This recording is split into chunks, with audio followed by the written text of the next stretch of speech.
قرآن اللہ کی کتاب، ایک ایسی کتاب جس نے ریگستان کی بنجر ریت سے نکل کر پوری انسانیت کے دلوں کو روشن کر دیا۔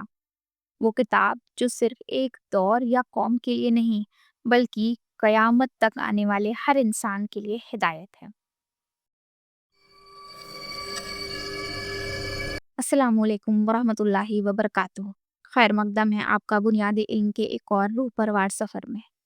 آج ہم آپ کو لے چلیں گے اس عجوبے سفر پر جہاں سے اس کا نزول شروع ہوا اور کیسے یہ ہر دور میں محفوظ رکھ کر ہمارے ہاتھوں تک پہنچا۔ سوچئے 1400 سال پہلے کا مکہ، جہاں لوگ کعبے کے آس پاس بتوں کی پوجا کر رہے تھے۔ شراب، جوا اور تعصب ان کے کلچر کا حصہ تھا، اور وہیں پہاڑوں کے بیچ ایک تنہا غار میں نبی صلی اللہ علیہ وسلم اپنے رب کی تلاش میں عبادت کر رہے تھے۔ رات کا سناٹا، اور پھر اچانک جبریل علیہ السلام آتے ہیں۔ ان کی آوازیں گونجتی ہے، اقرا یعنی پڑھو، اور یہیں سے قرآن کا نزول کا سفر شروع ہوا۔ وہ سفر جس نے انسانیت کو اندھیرے سے روشنی تک پہنچایا۔ قرآن ایک ہی بار میں پورا نازل نہیں ہوا، بلکہ 23 سالوں میں حالات، سوالات اور وقت کے مطابق۔ جب مسلمانوں پر ظلم ہوتا تو صبر کی آیتیں نازل ہوتی، جب پہلی جنگ بدر ہوئی تو مدد اور ہمت کی آیتیں، جب سماج میں برائیوں کی جڑیں کاٹنی تھی تو دھیرے دھیرے شراب، سود اور جوئے کو حرام کیا گیا۔ یعنی قرآن کتاب ہدایت ہی نہیں بلکہ انسان اور سماج کی تربیت کا پورا نقشہ ہے۔ نبی صلی اللہ علیہ وسلم کی زندگی میں ہی قرآن کی حفاظت کے 2 طریقے تھے۔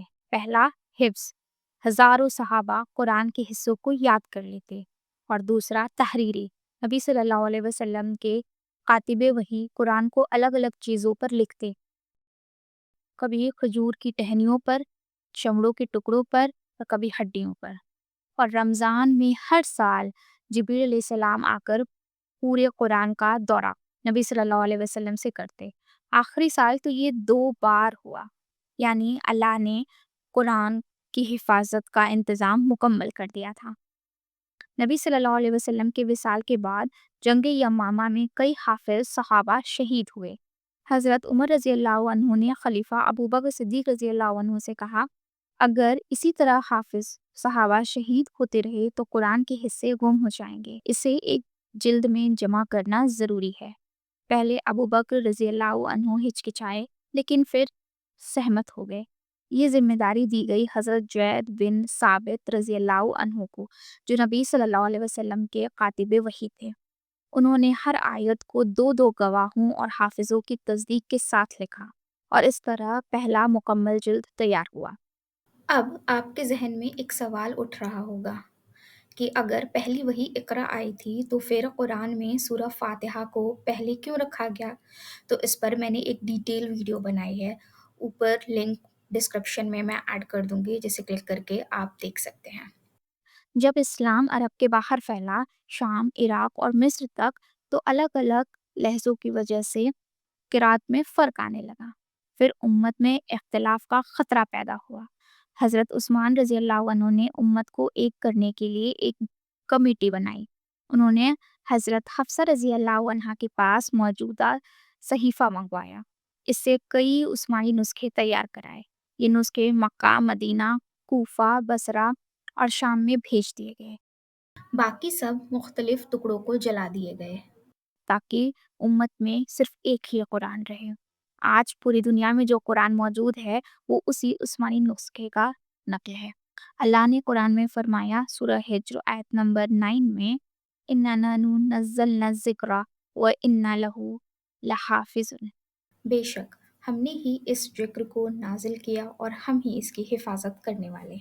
آج 1400 سال بعد بھی لاکھوں بچے حفظ کر رہے ہیں، کروڑوں مسلمان تلاوت کر رہے ہیں، اور اربوں مصحف محفوظ ہیں۔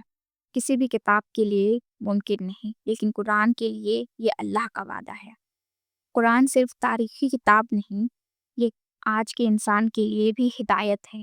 اس میں صبر، توبہ، انصاف، علم اور محبت کی باتیں ہیں۔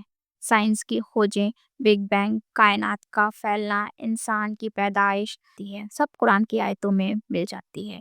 یعنی قرآن صرف پڑھنے کی کتاب نہیں، جینے کی کتاب ہے۔ قرآن ہمارے پاس صرف تلاوت کے لیے نہیں آیا، بلکہ سمجھنے اور عمل کرنے کے لیے آیا ہے۔ یہ وہی کتاب ہے جس نے ایک امت کو اٹھایا اور دنیا کو بدل دیا۔ اس لیے ہمیں چاہیے کہ صرف اسے پڑھنے پر نہ رکیں، بلکہ اس کی روشنی میں اپنی زندگی کو ڈھال لیں۔ آپ دیکھ رہے ہیں بنیادی علم۔ ملتے ہیں اگلے ایپیسوڈ میں ایک نئے علم اور ہدایت کے سفر کے ساتھ۔ تب تک اپنا خیال رکھیے گا اور دعا میں یاد رکھیے گا۔ السلام علیکم ورحمۃ اللہ وبرکاتہ۔